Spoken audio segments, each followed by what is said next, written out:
So next up on my list of interesting things to do, I have a couple of cushions in these lovely fabrics here. I've got some Linara, which is a really good staple fabric. Always makes up beautifully, some fantastic colours. That's from Romo. And then I have a Wemyss velvet. Wemyss do some really nice fabrics. Always good consistent quality, lovely.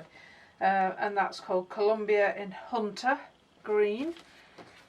And then I have a smidgen, is all that's left actually from the curtains. This is what we've got to work with. And this is an Art of the Loom printed velvet called Meteo. I've used this before in a different colourway, but this one is called Autumn.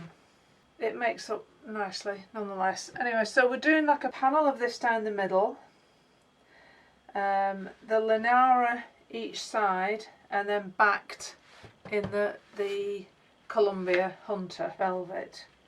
So it should be a nice, interesting job. Oh, and then I've got, sorry, and I forgot, this lovely flanged cord to go around the cushions, and it's really nice. It's got, whose is it? Actually don't know.